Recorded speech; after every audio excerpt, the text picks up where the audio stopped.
அதாவது மதிப்புக்குரிய ரஜினிகாந்த் அவர்களை பற்றி ஆதவ் அர்ஜுன் பேசிய வார்த்தைகள் நிச்சயமாக மன்னிக்க முடியாது, தவறான வார்த்தை.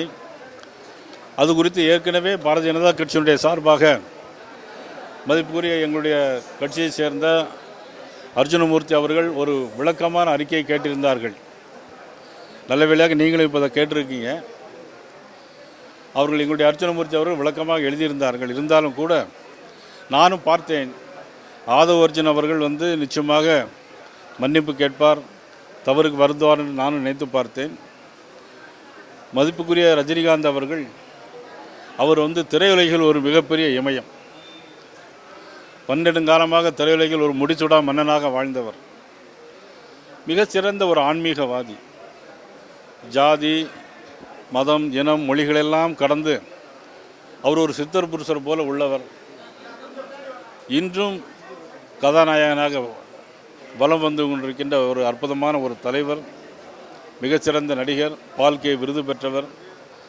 அவரை பற்றி நேற்று ஆதவ் அர்ஜுன் அவர்கள் பேசியது என்பது உண்மையிலேயே வருந்தத்தக்கது. நானும் மதிப்புக்குரிய விஜய் அவர்கள் அதை கண்டிப்பார், அது கொடுத்து மறுத்து சொல்வார் என்றெல்லாம் எதிர்பார்த்தேன்.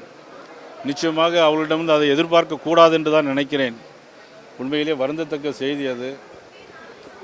உண்மையிலே ரஜினிகாந்த் ரசிகர்கள் அதை ஏற்றுக்கொள்ள மாட்டார்கள். இனிமேலாவது ஆதவ் அர்ஜுன் அவர்கள் நிச்சயமாக ரஜினிகாந்த் ரசிகர்களிடம் நிச்சயமாக ஒரு வருத்தத்தை தெரிவிக்க வேண்டும் என்று நான் கேட்டுக்கொள்கிறேன்.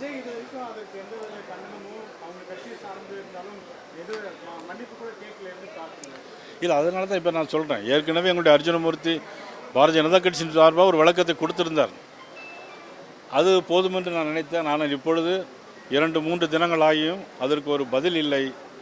ஒரு மிகப்பெரிய ஒரு சிறந்த ஒரு மனிதரை, மாமனிதரை, அதுவும் அதே ஒரு திரையுலகில் சேர்ந்த நடிகர் விஜய் அவர்கள் கண்டிக்காது என்பது உண்மையிலே வருந்தத்தக்கது. இது அவருடைய குணநலத்தை பிரதிபலிக்கிறது.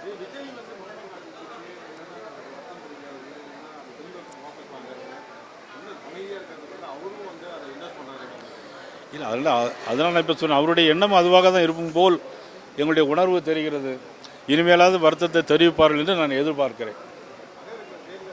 நானும் மீண்டும் மீண்டும் சொல்லுகிறேன், இது தமிழகத்தில் நடைபெறுகிற ஒரு மன்னராட்சி போல் நடைபெறுகிற ஒரு குடும்ப ஆட்சிக்கும் தமிழக மக்களுக்குமான தேர்தலாகத்தான் இதை நான் எதிர்கொள்கிறேன். நிச்சயமாக தமிழ்நாட்டு மக்கள் இவர்களை தொடர்ந்து அனுமதிக்க மாட்டார்கள் என்று நான் நம்புகிறேன். நிச்சயமாக அப்படியே நடக்கும். திமுக என்றைக்குமே தொடர்ந்து 2வது முறை ஜெயித்ததே கிடையாது. அதற்கான வாய்ப்பே கிடையாது. அந்த வாய்ப்பை தமிழக மக்கள் நிச்சயமாக தரமாட்டார்கள். நாங்கள் ஜெயிப்போம். 200க்கும் மேற்பட்ட தொகுதிகளில் தேசிய ஜனநாயக கூட்டணி நிச்சயமாக வெல்லும். அதற்கான காலம் நெருங்கி கொண்டிருக்கிறது. தேர்தல் தேதி அறிவிக்கப்பட்டு விட்டாக்கிவிட்டது. எங்களுடைய பேச்சுவார்த்தை எப்போ வேணாலும் நடக்கும். நாங்கள் பேச்சுவார்த்தை நடத்தி தான் நாங்கள்லாம் ஒரு குடும்பம் மாதிரி இருக்கிறோம்.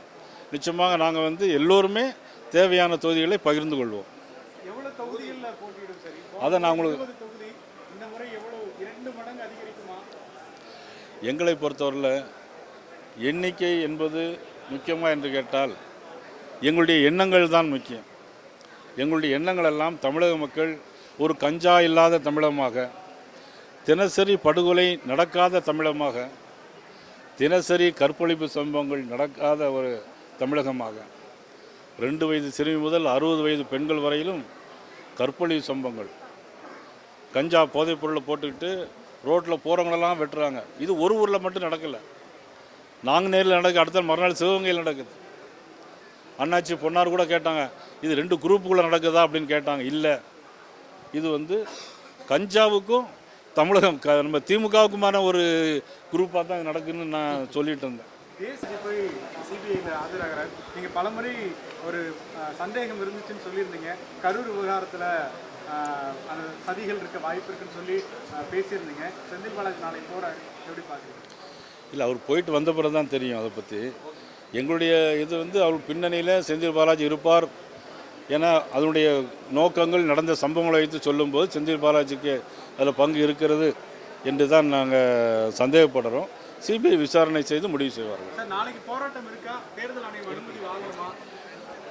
அனுமதி சில இடங்களில் கொடுத்துருக்காங்க, போராட்டம் இருக்குது.